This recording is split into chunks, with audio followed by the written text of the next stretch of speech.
कभी सोचा है हम उस गुजरे हुए कल के बारे में कैसे जानते हैं जिसे किसी ने देखा ही नहीं? मतलब एक ऐसी दुनिया जो हजारों साल पहले थी, उसकी कहानी हम तक पहुंचती कैसे है? तो चलिए आज इसी सवाल की तह तक जाते हैं और उन सुरागों को ढूंढते हैं जो हमारे पुरखों ने हमारे लिए छोड़े हैं। तो इसकी शुरुआत होती है रशीदा से।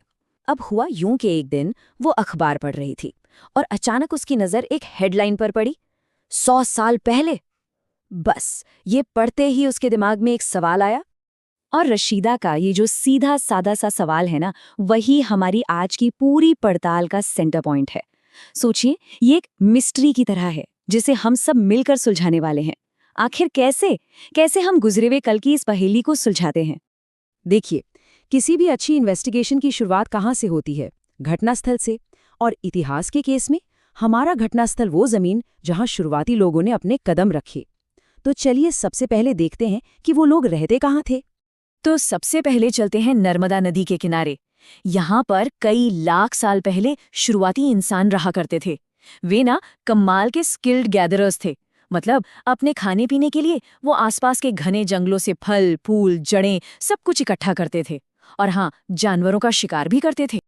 अब यहाँ से आता है कहानी में एक बहुत बड़ा ट्विस्ट।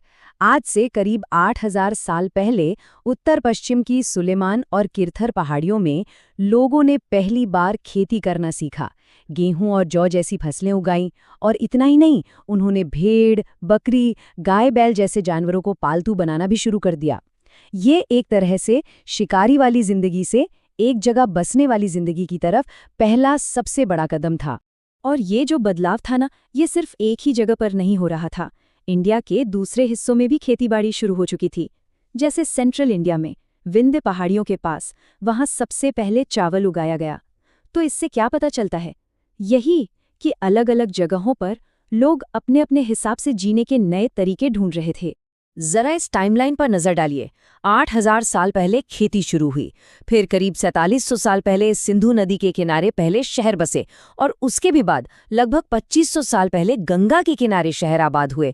तो ये जो पूरा सफर है ना, छोटे छोटे गांवों से बड़े बड़े शहरों तक का, इसमें हजारों साल लगे। इससे समझ आता है कि हमारी सभ्यता ने धीरे धीरे स्टेप बाय स्टेप कैसे शक्ल ली। ठीक है, तो ये तो पता चल गया कि लोग रहते कहाँ थे। पर बड़ा सवाल ये है कि उनकी जिंदगी कैसी थी, वो करते क्या थे? इसका जवाब जानने के लिए हमें उन सुरागों को देखना पड़ेगा जो वो अपने पीछे छोड़ गए हैं। अब देखिए, जो लिखे हुए सुराग हैं वो मेनली दो तरह के होते हैं। पहले हैं मैन्यूस्क्रिप्ट्स यानी पांडुलिपियां।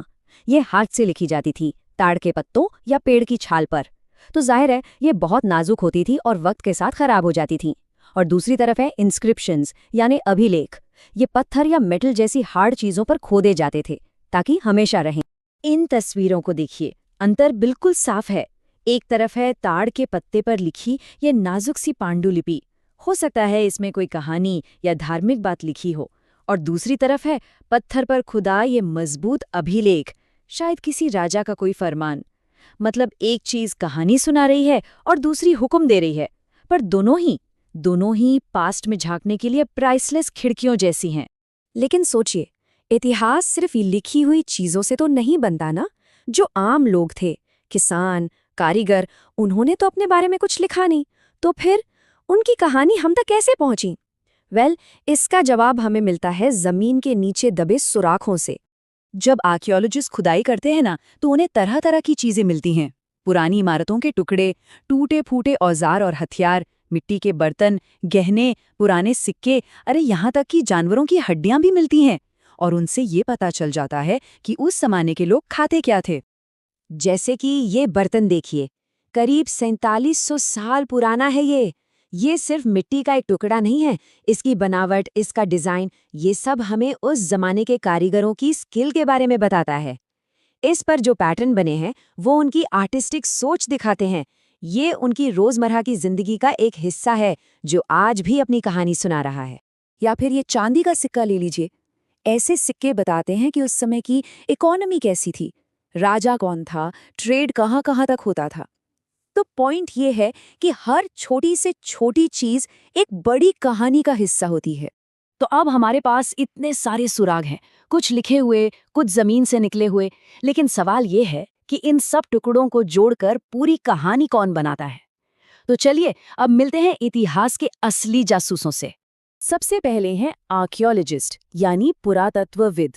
ये वो एक्सपर्ट्स हैं जो खुदाई करके जमीन के नीचे दबे फिजिकल सबूतों को ढूंढ निकालते हैं। वो पुरानी बिल्डिंग्स, बर्तन, औजार, इन सब चीजों को स्टडी करके पास्ट को समझने की कोशिश करते हैं। और फिर आते हैं हिस्टोरियंस यानी इतिहासकार। आप इन्हें लीड डिटेक्टिव समझ सकते हैं। ये आर्कियोलॉजिस्ट के ढूंढे हुए सबूतों को तो देखते ही हैं, साथ में पांडुलिपियों और अभिलेखों जैसे लिखे हुए सोर्स भी पढ़ते हैं। और फिर इन सारे सुरागों को मिलाकर ये एक पूरी कहानी तैयार करते हैं कि असल में हुआ क्या था। ये लाइन इतिहासकार तथा पुरातत्वविद उन जासूसों की तरह हैं जो इन सभी स्रोतों का प्रयोग सुराग के रूप में कर अतीत को जानने का प्रयास करते हैं। पूरी बात को एकदम सही तरीके से समझाती है। ये सच में जासूसी तो है। इनके लिए हर चीज, चाहे वो एक छोटा सा बर्तन हो या किसी लाजा का फरमान, एक जरूरी क्लू है जो उन्हें अतीत की गुत्थी सुलझाने में मदद करता है। लेकिन एक मिनट, जब ये जासूस सारे सुराग एक साथ रखते हैं तो क्या उन्हें पास्ट की कोई एक सीधी सी कहानी मिल जाती है? जवाब इससे कहीं ज्यादा कॉम्प्लिकेटेड और मजेदार है।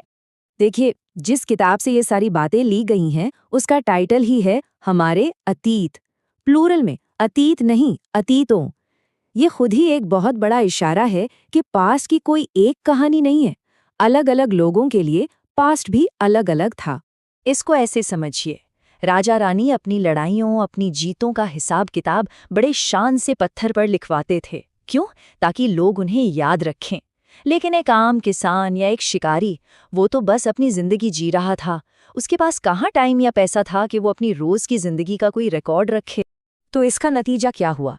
यही कि हमें राजाओं और रानियों के बारे में तो बहुत कुछ पता है क्योंकि उन्होंने लिखवाया, लेकिन आम लोगों की जिंदगी कैसी थी ये जानने के लिए हमें उन्हीं खामोश चीजों का सहारा लेना पड़ता है जो वो पीछे छोड़ गए, जैसे उनके बर्तन, उनके औजार, उनके टूटे फूटे घर। और यहीं पर आकर हम एक बहुत जरूरी सवाल पर रुक जाते हैं। अगर इतिहास ज्यादातर राजाओं और विजेताओं ने ही लिखवाया है, तो फिर उन करोड़ों आम लोगों की कहानियों का क्या, जिनके बिना तो कोई इतिहास बन ही नहीं सकता था? उनकी कहानियों को कैसे खोजा जाए, कैसे याद रखा जाए? ये एक ऐसी पहेली है जिसे सुलझाने की कोशिश आज भी चल रही है।